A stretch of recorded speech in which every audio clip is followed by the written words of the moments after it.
Hi, and welcome back to The Productive Entrepreneur, helping you get organized, get productive, and make more profit. This lecture is entitled Your Schedule, and in it we're going to talk about a new way to organize your to-do list. So we start off this lecture with a great quote from Mark Twain, which is probably one of my most favorite quotes of all time, and it says, "Eat a live frog first thing in the morning, and nothing worse will happen to you for the rest of the day."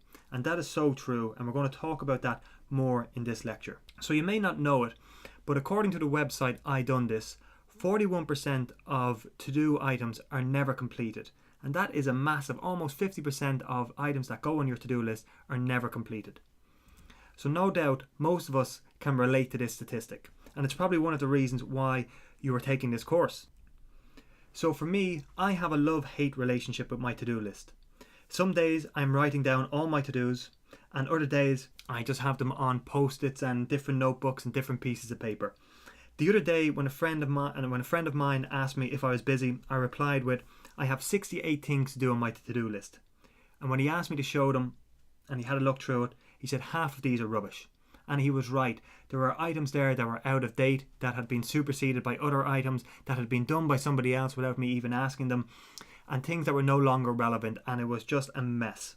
So there has to be an easier way to manage your to-dos. So for those of us who are used to keeping to-do lists, we spend more time sorting, prioritizing, and scratching off the ones that have become irrelevant than we do actually getting the tasks on the list done. But there is a fundamental problem with to-do lists that I'm sure many of you have experienced. Which one is the priority? When you write out your list, you just go from one task to the next, never distinguishing between items that might only take a few minutes and items that might take an hour or two. Then you go through the list to decide which one to do next. You'll undoubtedly pick the quick and easy wins, not what might be the most important.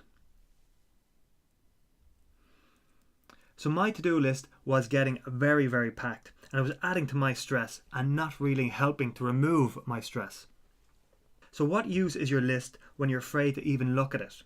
Eventually you will just fall back into your old habits of not using one and keeping your to-dos either on pieces of paper or worse still, in your head.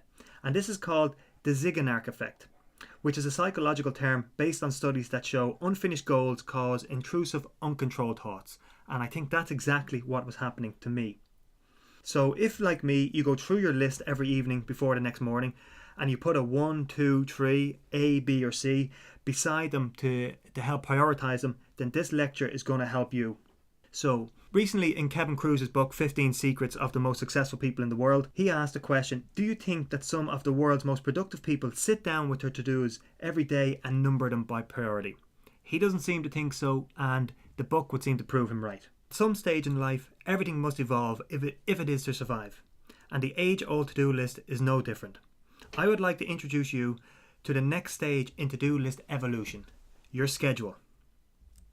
Your schedule should bring everything that takes time up in your life, your work, your hobbies, your to-dos, into one place.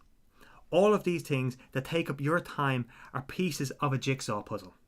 By putting them all together in your schedule, you are assembling the pieces for a complete picture of your day, your week, your month, and your year.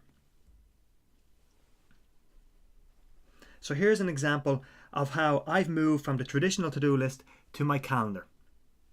Throughout the day, I'll be keeping track of everything in my notebook. So if you're following along with previous lectures, you'll know that I carry my notebook everywhere with me. So I'll be making notes of someone to call back, a meeting, something to pay. When I found a few spare minutes, I go through my notebook and add what is appropriate to my calendar. Monday, 10 a.m, call the client back. Tuesday, 2 p.m, pay the supplier. Today at 7 p.m, get the milk on the way home. Friday, 11 a.m, order new company stationery. And so on and so on. Once you start to move everything in your life that takes up your time into your calendar or your scheduling system, you can then start to plan your day, your week, your month in 15 to 30 minute blocks. Give it a few days and you'll be amazed at how much more you get done and how much more organized you actually are. Once you start putting your tasks into your schedule, you'll gain much more control over them. You'll start to slot them into appropriate days and times. A quick glance at any day or week will let you know what you have going on. So here are some of the benefits of moving from the traditional to-do list, where you number things 1, 2, 3, 4, 5, to moving your to-do list tasks into your schedule. Time blocking. Start to time block everything that is important to you. Why are you spending the first hour of every day reading emails? If you have a task that is important to your goal, then put it on your calendar and give it the time that it deserves. For me, and everyone's a bit different, I schedule my most important tasks for first thing in the morning. As I said at the beginning of the lecture, Mark Twain has a great quote: "Eat a live frog first thing in the morning and nothing worse will happen to you for the rest of the day." And he's absolutely right. Think about how much more headspace you will have if you did your most important task or your hardest task first thing in the morning. Try it, and it really does open up your day for your creativity and getting more done.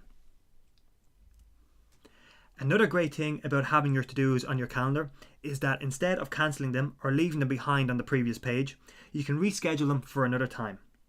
If you didn't have time to call your client today, that's no problem. Move it to tomorrow or the next day when you know you will have time as you look at your schedule. Let me ask you this. When was the last time you cancelled a doctor's appointment? It was probably a very long time ago, if you ever did it.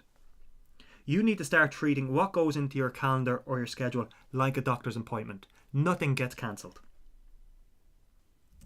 When you start to work from your calendar rather than a to-do list, saying no becomes a lot easier. People who call you up randomly, who drop into your office, who call you up out of the blue on your mobile phone. You now have a system where you can look straight away at your day, your week, your month, and you have the ability to say no straight away, rather than hemming and hawing and try to think of an excuse to say no. So there are my benefits of moving the traditional to-do list into your calendar.